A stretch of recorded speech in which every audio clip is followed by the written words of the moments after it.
Okay, screen is visible. Yes, sir. Okay.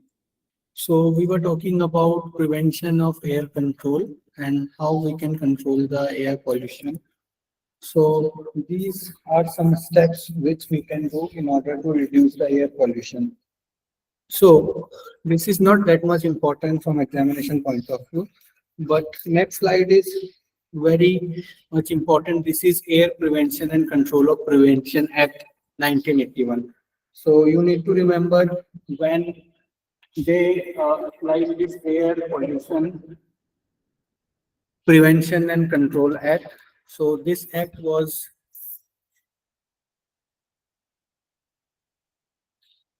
uh, came in power in 1981. So the key feature of this act were, so in this act there were certain rules and certain things for central government uh, of air and air pollution related issues. So various guidelines were there for central governments in related to air and air pollution. So in this act there is also some rules like we need to do research about the cause and impact of air pollution, spreading awareness to stop air pollution, and to establish central and state boards and empower them to monitor air quality and control pollution. So these three and four features. First one, there were some guidelines for central government like how to tackle air pollution.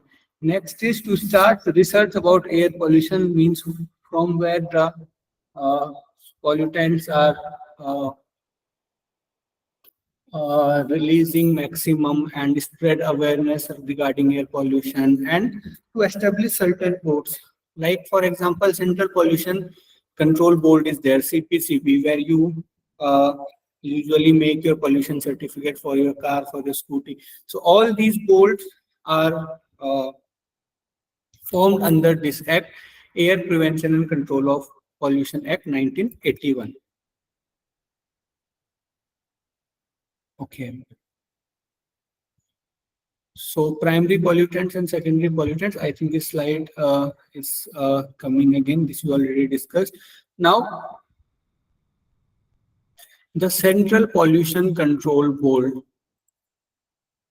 very much important. The Central Pollution Control Board is an autonomous body under the Ministry of Environment, for Forest and Climate Change, MOEF and CC. Once they ask full form of this, Ministry of Environment, Forest and Climate Change. This is an independent ministry which work for environment. It was established under 1974 under the Water Prevention and Control of Pollution Act 1974. So the important thing here, like Central Pollution and Control Board, here they have written to establish central and state boards and empower them to monitor air quality and control pollution. So what's the difference between these? No, please don't confuse in these lines. The Central Pollution and Control Board was formed under Water Prevention and Control of Pollution Act 1974. So in 1974, they realized that we need to form some act in order to prevent water pollution. And in 1981,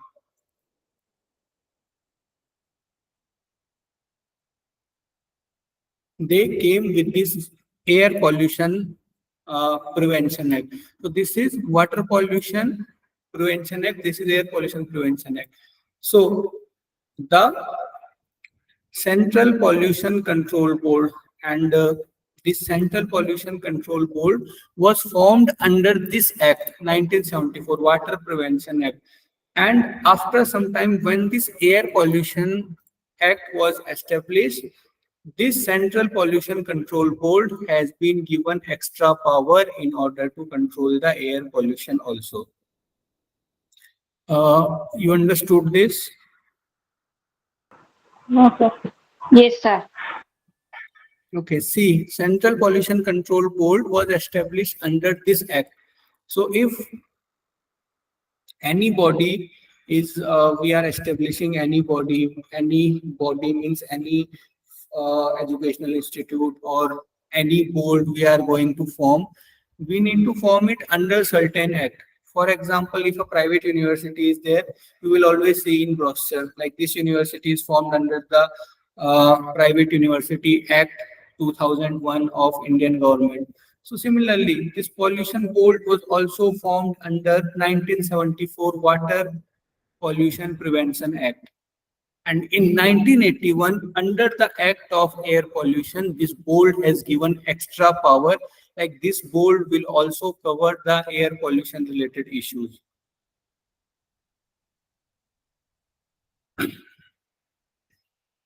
Okay, now certain SPCB are also there, State Pollution Control Board and PCCs, Pollution Control Committees. All these work together. Central Pollution Control Board, State Pollution Control Board, Pollution Control Committees. These all committees work together to form certain laws about how to control and prevent air pollution.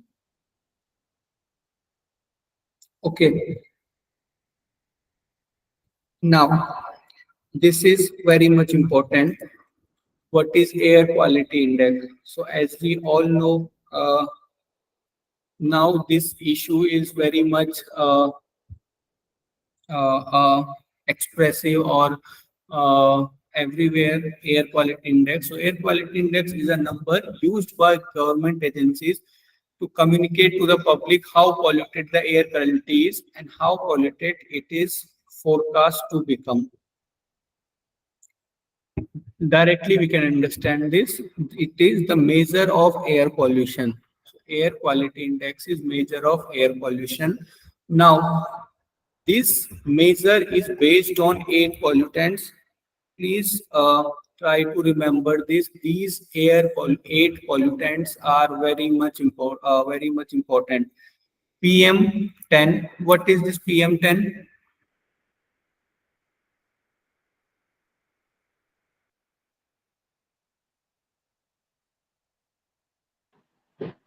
Particle.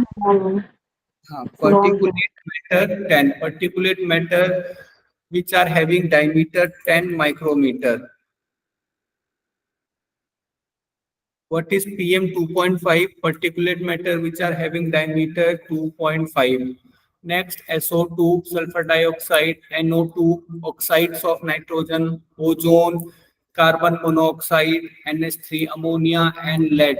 So, how air quality index is determined? They will check for these 8 pollutants in the air. If these 8 pollutants are present very much in the air, it means the air is very much polluted.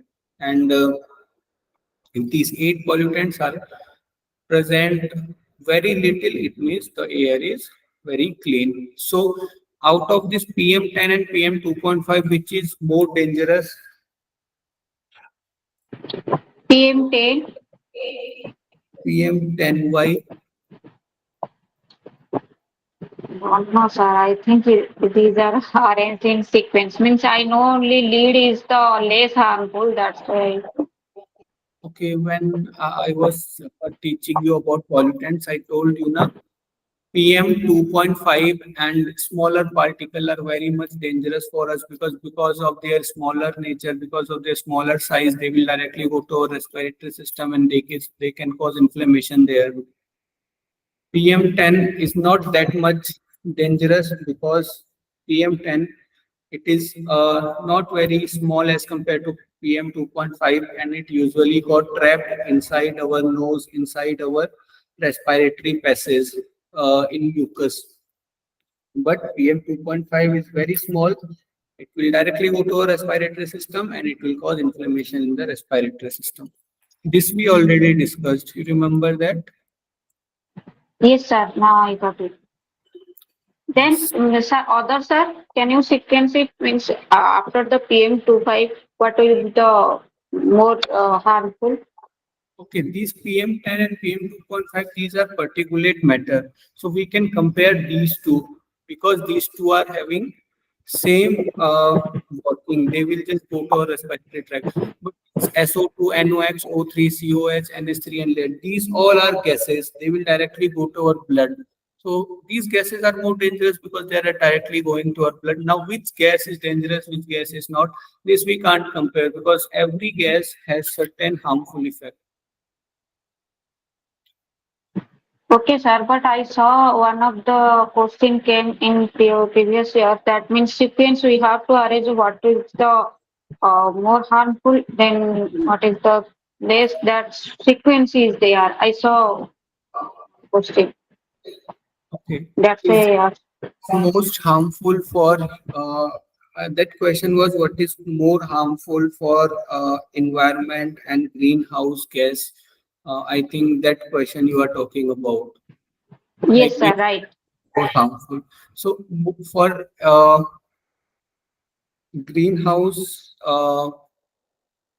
greenhouse condition, after few slides we will discuss that greenhouse condition and we will just discuss which gas is more harmful. Okay. So this air quality index also we need to remember, like if air quality index is between 0 to 50, it is good. If it is between 51 to 100, it is satisfactory. 101 to 200, moderate. And similarly, poor, very poor, and severe. One more thing you need to remember, like if the air quality index will be good, there will be no impact on the health of people residing in that area. If it is severe, it affects healthy people and seriously impact those with existing disease. Means if you are living in an area where air quality index is very severe, means the AQI is between 401 and 500, then it will also affect you. If you are, even if you are healthy, your health will start deteriorating. And if you already have a certain disease, then you are at very much risk. So these colors you need to remember, like for satisfactory it is light green, for moderate it is yellow, for poor it is orange, for very poor it is bright red, for severe it is blood red. So this you need to remember. Air quality index, how the air quality is, color code, and possible health impact. So the in Delhi, the air quality index is 326. Now it will be increased. In Mumbai, it's around 204, and in Chennai, it's 263 as recorded on Diwali. Now, Bharat stage emission norms that I was talking a few days ago, like if you are driving a car, if you are driving a scooter, then your car or scooter should follow certain rules in order. If you want to drive that scooter or car on public road, they need to or it need to follow certain rules. First, there were Bharat Stage 1. So this Bharat Stage 1 was taken from Euro 1. What is this Euro 1? These are rules that are being passed in Europe.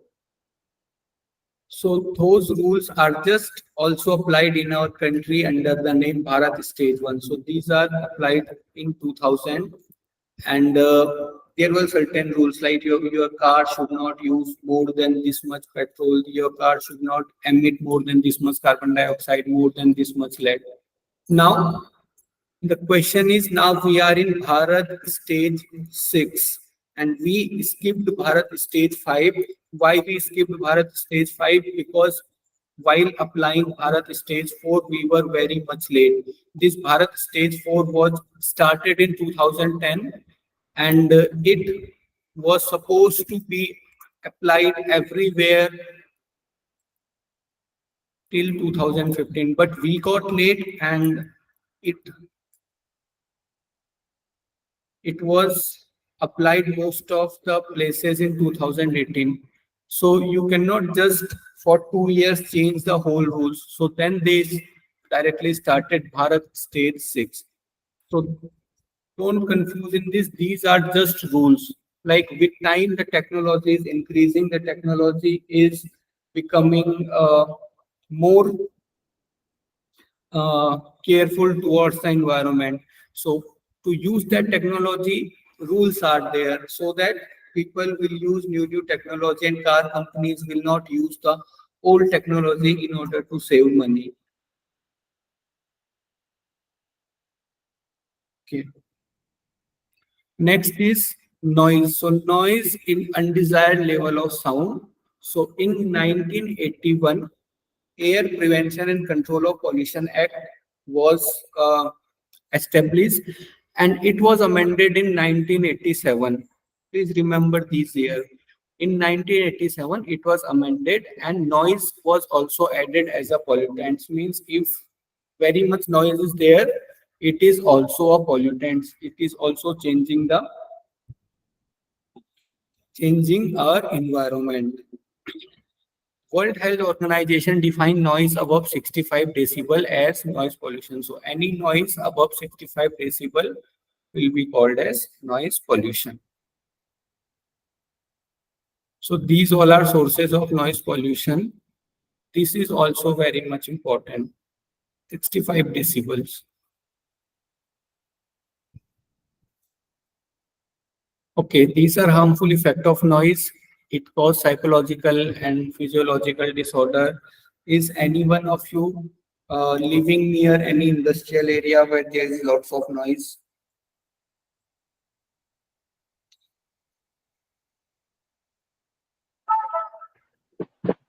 Yes, sir. Are you asking anything? Means Living means is any one of you having house near to any industrial area where lots of noise is there or railway track? no, sir. I haven't. Okay, if any one of you is living, they might have feel this the psychological impact and the physiological impact of this noise.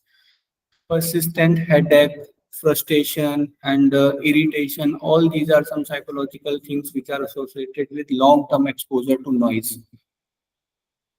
So, sound levels more than 150 decibels. If the sound is more than 65 decibel, it is considered as noise by World Health Organization. But if it is more than 150 decibel, like when there is takeoff or jet plane or rocket, huge sound comes. So that much sound can damage our eardrums and can cause permanent hearing disabilities, sleeplessness, increased heartbeat, breathing, stress. These all are some effect of noise. Permissible noise levels in India also very much important. We have the previous year question on this. In industrial areas, during daytime, you can make sound up to 75 decibel, and during night time, it should be within 70 decibel. In commercial areas, during daytime, you can make sound up to 65 decibel and 55 during night time. In residential area, during daytime, 55 decibel and during night time, 45 decibel. What is the difference between industrial area and commercial areas?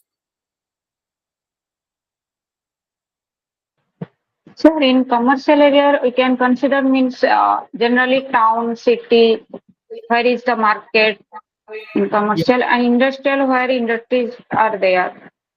yeah, industrial area means where industries are there, any manufacturing industry or something. Commercial areas means where any commercial activities is going on. For example, any market, any fair, these all are commercial areas. Residential areas means where we are all living in our society or where our houses are there, it is residential area. So these values are also important.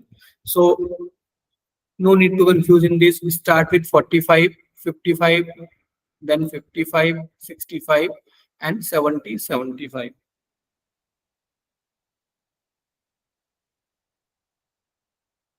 Next, water pollution and its control. Impurities in water make domestic sewage unfit for human use. They include suspended solids, colloidal material, dissolved material.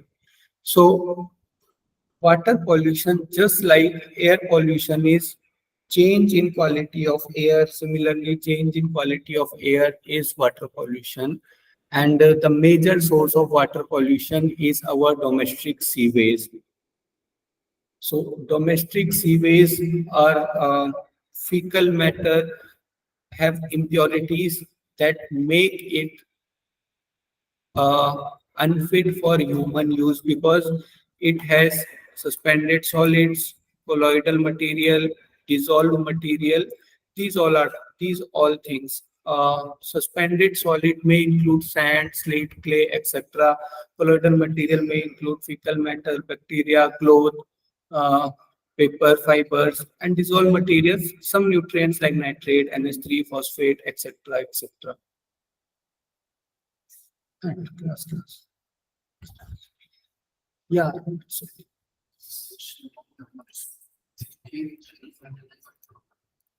You have class.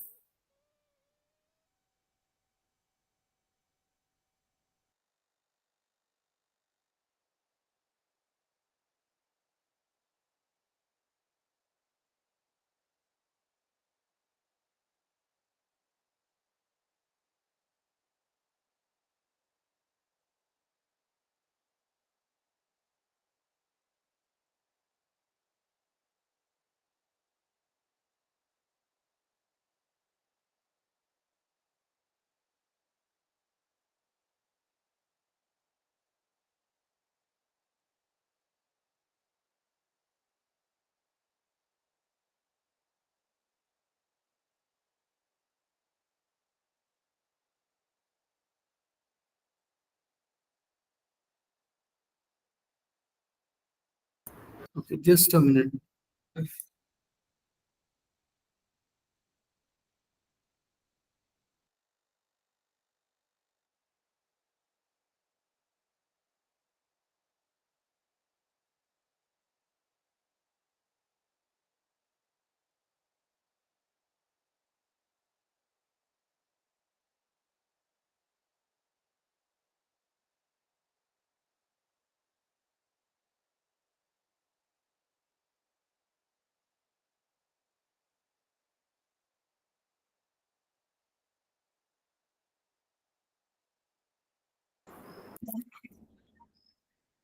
Okay, am I audible?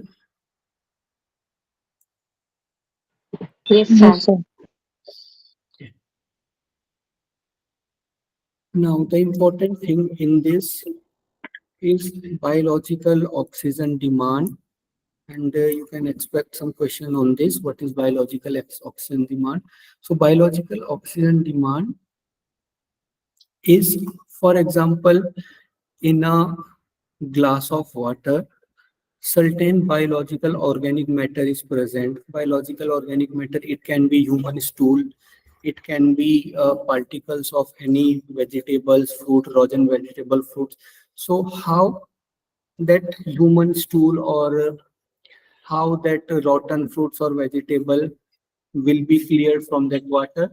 So what happen? Certain bacteria and certain microorganism, they degrade that organic matter. So what is biological oxygen demand? Amount of oxygen needed by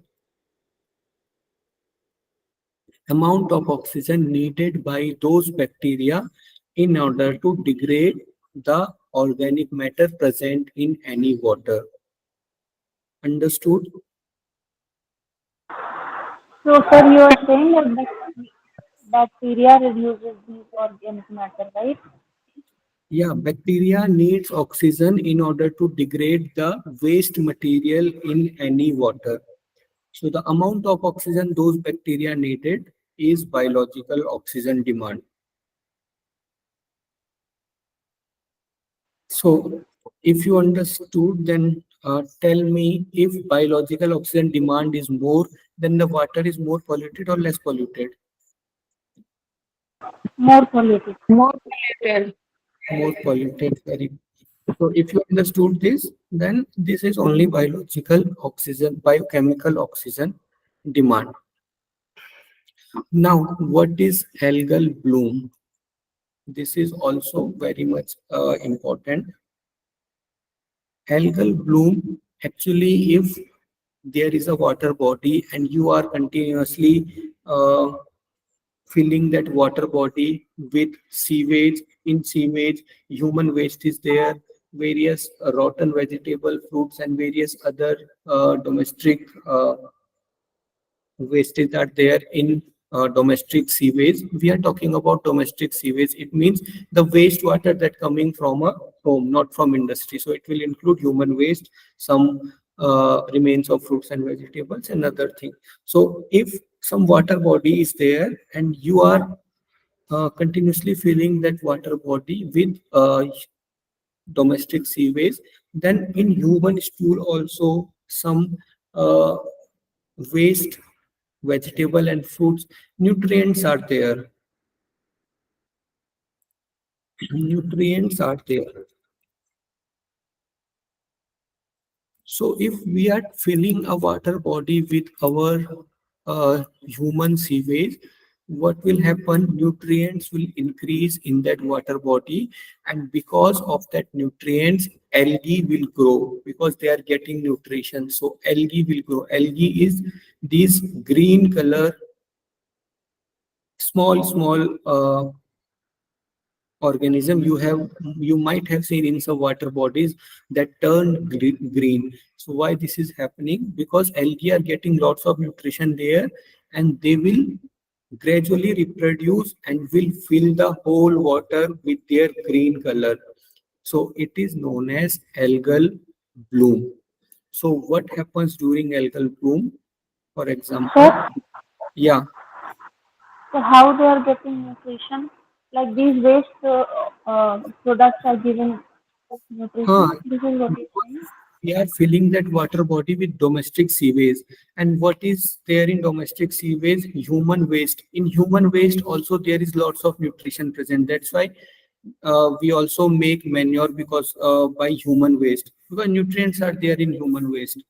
Fruits and vegetable remains, in that also lots of nutrients are there. So if we are just uh, filling a water body with domestic sewage, lots of nutrient will be available there. Understood? Yes, sir.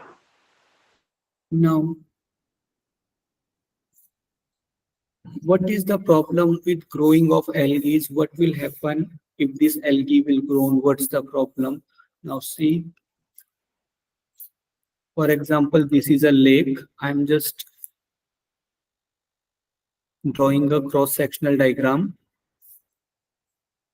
So if algae will cover whole the lake from upside, oxygen now cannot get dissolved in the water. So after some time, the fishes living outside, they will die because of lack of oxygen. Other plants which are inside the water, other animals which are inside the water, they will die because of absence of oxygen. This is known as algal bloom. Next, what is biomagnification? This is also very much important term, biomagnification. Now see, as we already know, food chain is there. And you heard of this DDT,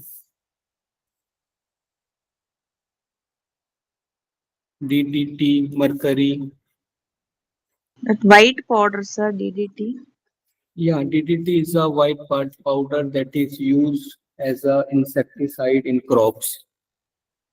Insecticide in crops, and mercury is also used in some industries. So these DDT and mercury, when they goes, try to understand, when they goes inside the body of a living organism, our body is not meant for like how to tackle these things, mercury, DDT, because these things are not meant to be uh, going inside human body. There is no mechanism to remove these toxic and mercury and DDT. This is happening because our own mistake. Nature is not filling our body with mercury and DDT. So we don't have any mechanism. For example, we have mechanism to remove carbon dioxide from our body. We have mechanism to remove excess fecal matter or stool from our body. We have mechanism to remove excess water from our body. Because these things are meant to be inside our body, and when these things will be in excess, our body have mechanism to take these things out. But this mercury, DDT, these things are never meant to be be inside human body. So no mechanism to keep these things out of human body. Once these things goes inside your body, these things are there. There is no mechanism to take these out. Now see, in water, the water bodies near the fields or water bodies near the industries, near the fields, the DDT you are spraying on your plants, you are spraying on your soil will leak through that soil to the water body, and DDT will be accumulated in water body. Similarly, if some industry is there which are releasing mercury and these things in water, uh, this will increase the amount of DDT and amount of certain toxicant in water. So through water, as I already told you, in water, phytoplanktons are there, which are producers. So this will take a small level of DDT. Now, zooplankton are feeding on producers. So, if a zooplankton is feeding on two, three producers, there will be more amount of DDT in body of zooplankton. Now, small fishes, one small fishes is feeding on hundreds of zooplankton in its life. So, in body of small fishes, the amount of DDT will increase. And large fishes are also feeding on large number of small fishes. So in their body, the amount of DDT will also increase. And those fishes, for example, vulture,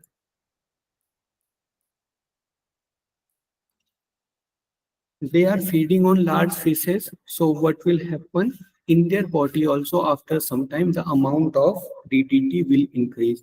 So this increasing amount of DDT or increasing amount of any toxicant, uh, just a minute.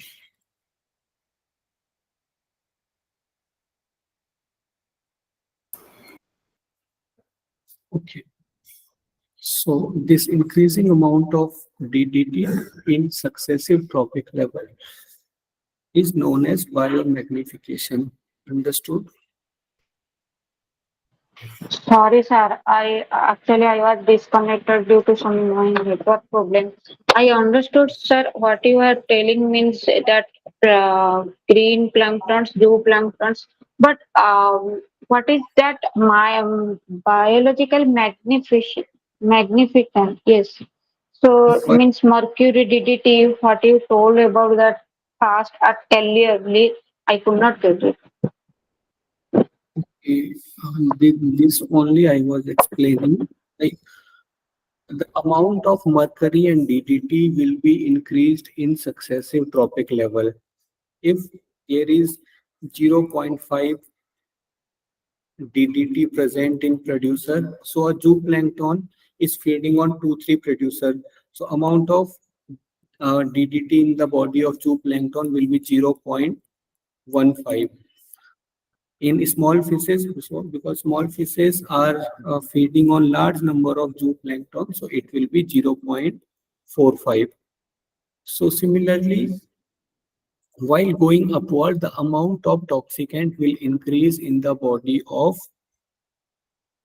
organism. This is known as biomagnification.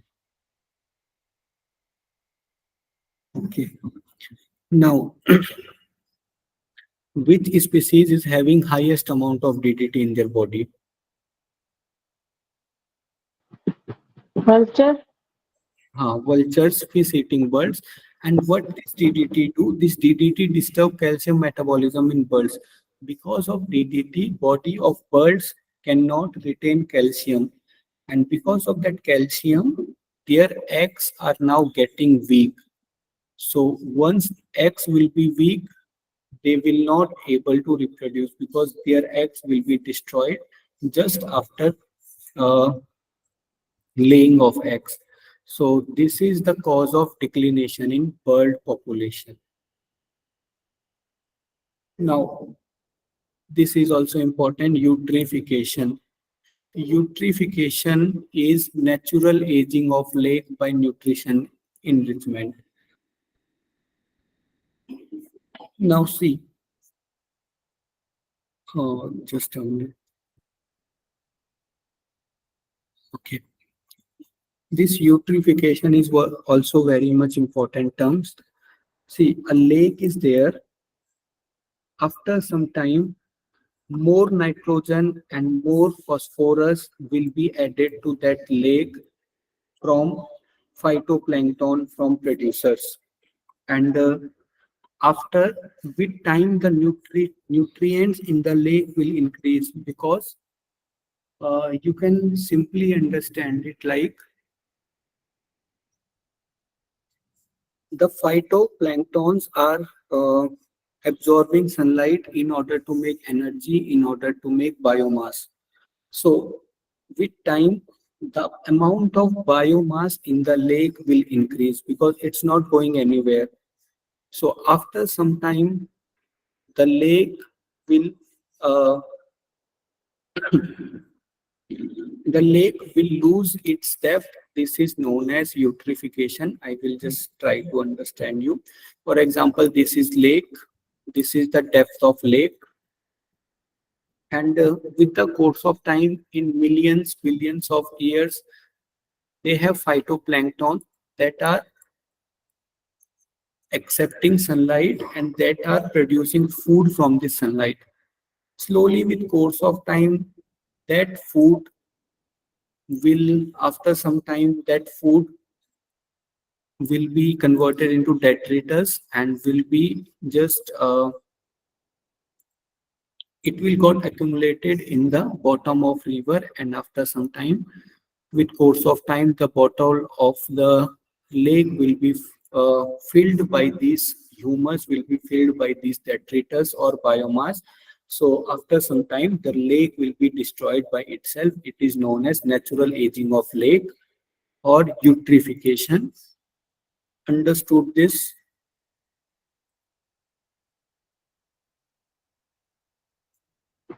Sorry, sir. Can you repeat it? Yeah. See, eutrophication is natural aging of lake by nutrient enrichment. During course of time, the lake is absorbing nutrient from sunlight. So during course of time, these nutrient uh, will be converted into biomass, and that biomass will be accumulated on the bank of the lake.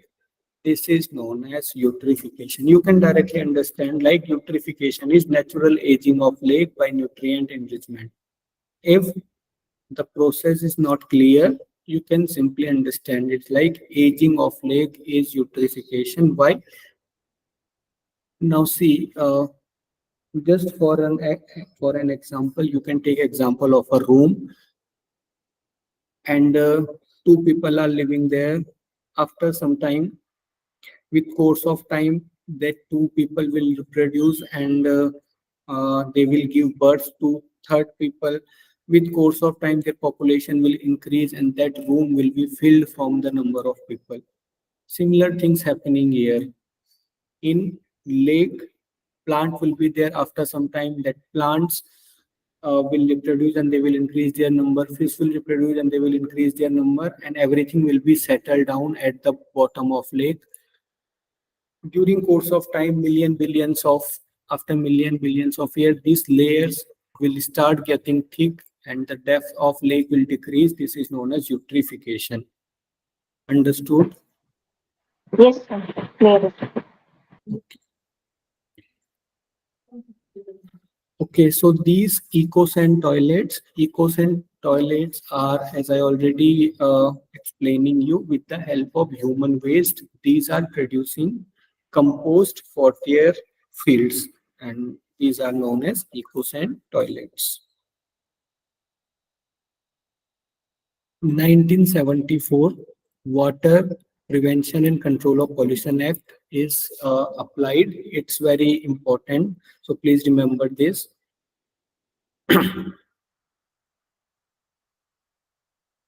Now let's talk about greenhouse effect. So what is greenhouse effect? See, this solar radiation is coming to our Earth, and during daytime we have this solar radiation. But if whole solar radiation will be bounced back to atmosphere, if whole solar radiation will be bounced back to atmosphere, then there is no heat remains in the night time.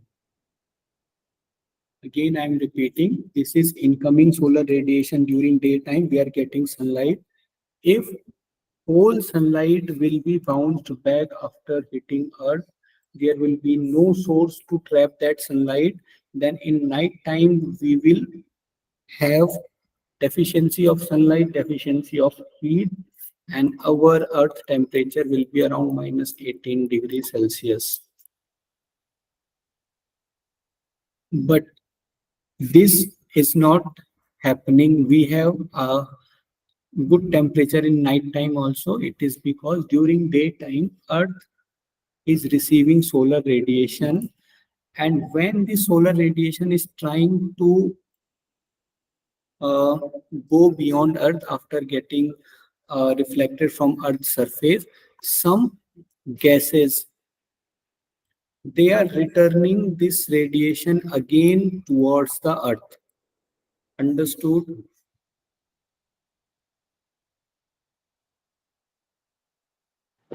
Okay, sir. Means you are saying, sunlight means going radiated after the Earth getting some gases. See, I will again try. For example, this is a mirror, and some sunlight is falling on this mirror. It will be reflected back. Okay. Similarly, Earth also, every body act as a mirror. So sunlight that falling on this Earth will also reflected back to the solar system, and there will be no heat remaining in our Earth atmosphere. But this is not happening. For example, this is Earth. Certain solar radiation are coming to our Earth, and when these are reflected back, some gases are again reflecting the solar radiation towards Earth. And now the solar radiation are trapped inside our Earth atmosphere that are making good temperature to live in. So, is this greenhouse effect is good or bad? Good, sir. Why? Because it's maintaining temperature. Because it's maintaining temperature in night It's, time. it's maintaining temperature in night time, but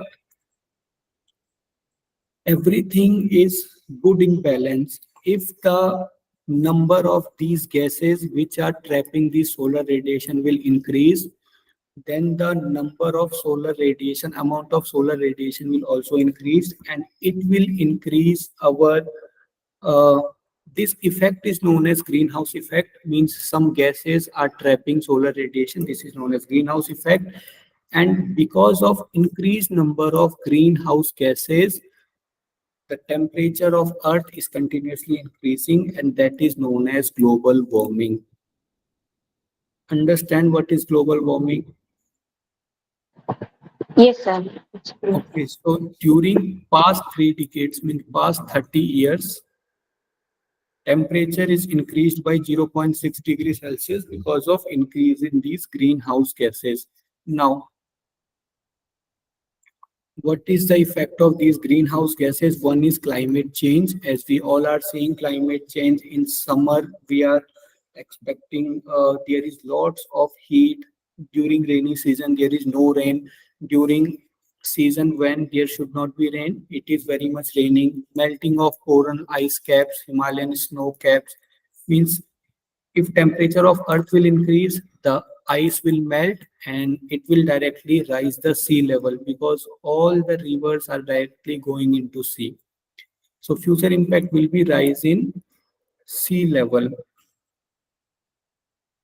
Now, El Nino effect. What is El Nino effect? El Nino effect means warming of Pacific Ocean near the equator And because of this, an abnormal weather pattern throughout the whole world, this is known as El Nino effect. Because of global warming, the Pacific Ocean will also uh, having high temperature than normal temperature. Usual temperature, it will have certain high temperature. And because of this high temperature, more water vapor will be created in Pacific Ocean, and this more water vapor will cause the abnormal weather pattern throughout the world. It will cause rain somewhere, it will cause drought somewhere. It is known as El Nino effect.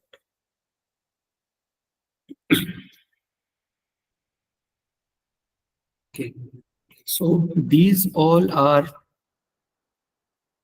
ways to reduce the greenhouse effect: use of fossil fuel, improve efficiency of energy usage, reduce deforestation and plant trees, slowing down the growth of human population. These all are ways to reduce the greenhouse gases. Now, the question, which gas is having maximum impact? So first one is CH4, next one is CO2, next one is N2O, and next one is CFC. So the gas who is most responsible for this greenhouse effect and global warming is methane, CH4, then CO2, then N2O, and then CFC.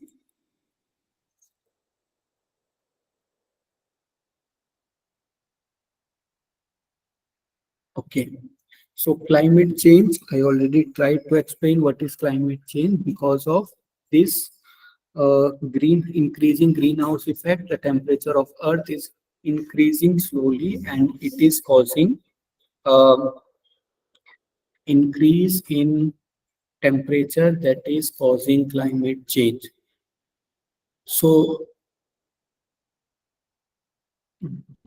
just a minute. So, human forced climate change, this is what we were talking about. Human can affect the climate by changing the gases in the atmosphere. If greenhouse gases will increase, temperature of Earth will increase, and because of that increase in temperature, climate will be changed. Means winters will be less cold and summers will be more hot. So this is climate change. Now see, two pictures are there. One is 1928, one is 2000, and it is taken on the same time, 1928 and 2000. You can see how much change is there in the snow. So these all are impact of climate change. Sea level will rise, ecosystem changes effect on certain species which are used to live in cold environment, they will after some time they will be not between us. Effect of farming, you can see during the rainy season there is no rain, and farmers are they are very much bothered, they are very much bothered because of this climate change. Next is melting of polar ice and coral death. What is coral death? Some species near the sea, uh, they got dead because of this climate change.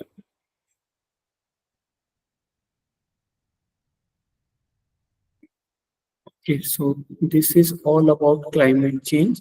Now we will talk about what is acid rain. So two acids are there.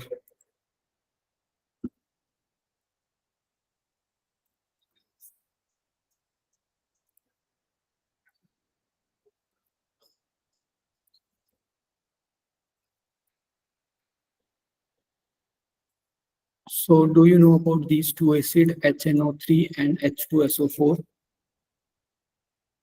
What is name of this acid? No idea, sir. This one, anyone from science background?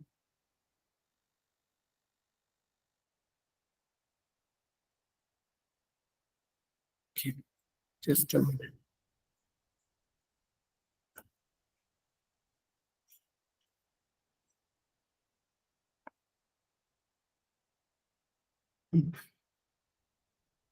Okay. So if rain is there, rain is water, and what is the formula of water? H2O.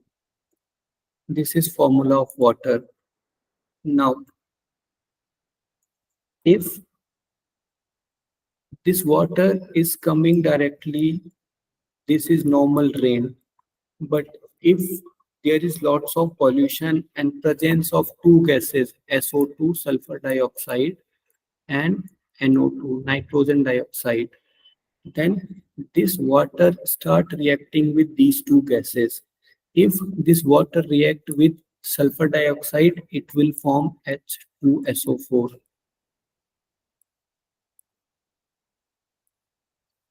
This is known as sulfuric acid.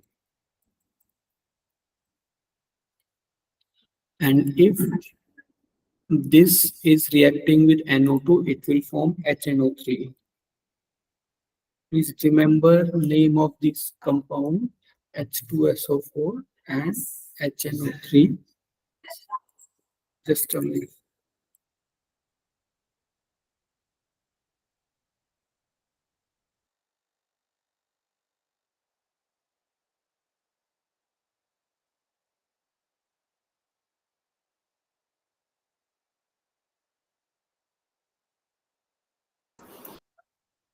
Okay. So this H2O with SO2, it will form H2SO4 sulfuric acid, and with NO2, it will form HNO3, means nitric acid. So after some time, this acid will be mixed with rainwater and will directly come to ground as rain.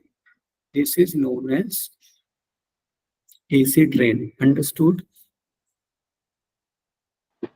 Yes, sir. Sir, that NO2 means nitrogen oxide. Nitrogen oxide. These get produced by your car, by your scooter, in industry. These gases got produced. So more amount of these gases means more amount of acid rain. Now this acid rain have certain impacts on living organism, on non-living organism. One of the prime example of acid rain is Taj Mahal was completely white few years before. After some time, the color is changing to yellow. It's because of acid rain only.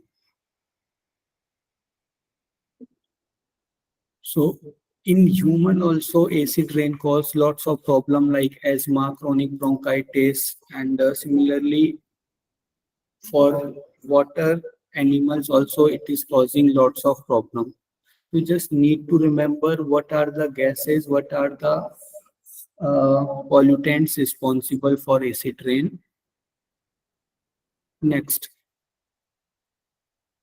ozone depletion in the stratosphere. Next is ozone depletion. So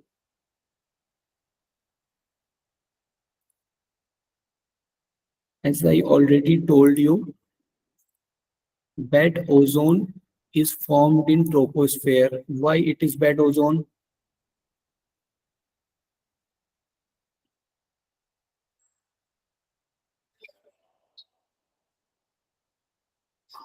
Why the ozone in troposphere is known as bad ozone?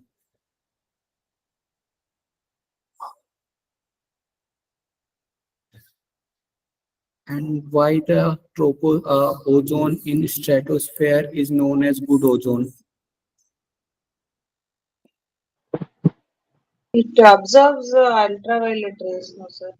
Yeah, if the ozone is present in stratosphere, means around 40-50 kilometers away from us, then it will stop ultraviolet rays coming from the ground. But if the ozone is present in troposphere, it is a kind of pollutant. If we inhale the ozone, it will cause serious health impact to us. So the ozone present in troposphere is bad ozone, and ozone present in stratosphere is good ozone. One more thing, for example, you are measuring, for measure of everything, there is a unit. For example, you measure length in kilometer and weight in kilogram. Similarly, the thickness of ozone, how thick the ozone layer is in stratosphere, it is known as Dobson unit, DU. So please remember this, the thickness of ozone is measured in Dobson unit.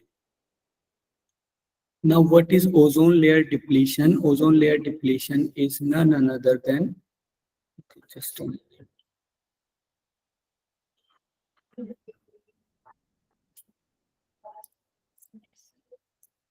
For example, this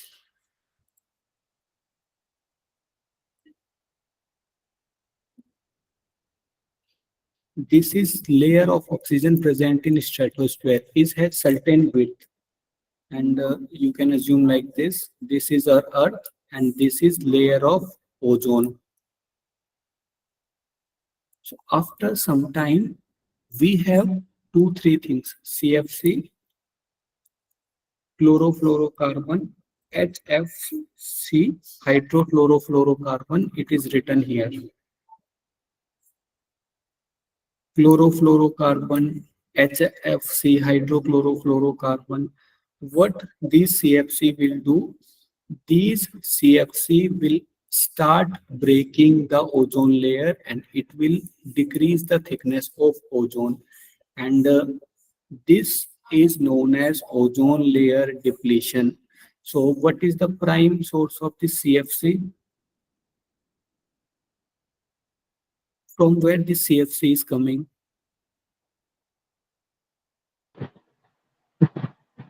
Sir, carbon dioxide. From So, sorry, from the source of the CFC. source of CFC. Refrigerator or what we are using and some other machinery also. Yeah, refrigerators are prime source of this CFC. So this CFC will go to atmosphere and will break the ozone layer. And after breaking of ozone layer, the more depletion of ozone layer, more UV rays will come to Earth, and these UV rays are very harmful for humans and very harmful for animals. And this whole process is known as ozone layer depletion. Now, the most important part in this is Montreal Protocol. What is Montreal Protocol? Montreal Protocol is an international treaty regarding ozone layer depletion, and all the countries, they came together and they signed a treaty like we will reduce emission of chlorofluorocarbons and other ozone depleting chemicals. So this was Montreal Protocol. It was signed in Canada 1987. So this is also important. Now, few other things are there where we are not using the resources properly, and these are not that much important. First is water logging. For example, we reduce the land and water is accumulating above the land. This is known as water logging. Deforestation, you all know. Okay, next is biodiversity conservation. Two types of biodiversity conservation is there: in situ conservation and ex situ conservation. For example, if you want to save a species, first, what is biodiversity conservation? What do you understand by this term biodiversity conservation?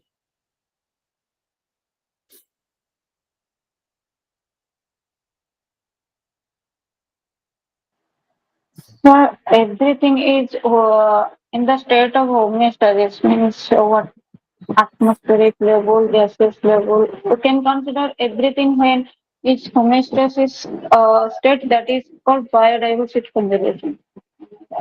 No, biodiversity means What is biodiversity? Biodiversity means different types of plant, different types of animals living in our earth. So with course of time, with our action, these plants and these animals are at risk of extinction. For example, certain animals like tigers, because of habit of hunting, the number of tigers are now very low.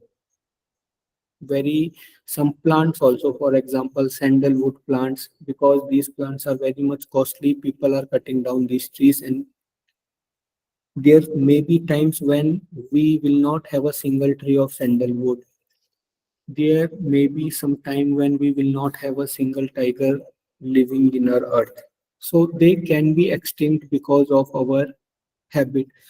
And for example, now 5G is there. So 5G is impacting most of bird species. So birds are losing their lives, and there can be a situation when all the birds will die and they will extinct.